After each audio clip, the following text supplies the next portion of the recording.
Bo, és pas complicat una llei. Una llei perquè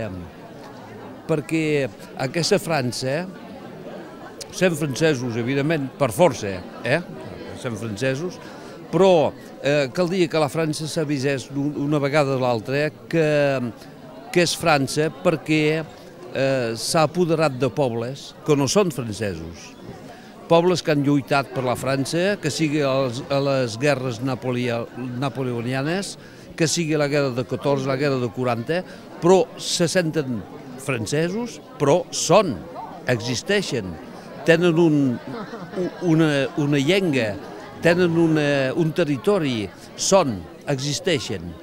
I a partir d'aquí no és el poder dels cantants de fer quelcom, els cantants poden rectificar unes coses, donar idees, però no poden legiferar com els polítics ho han de fer, perquè és el seu treball. Un treball d'un polític és de legiferar,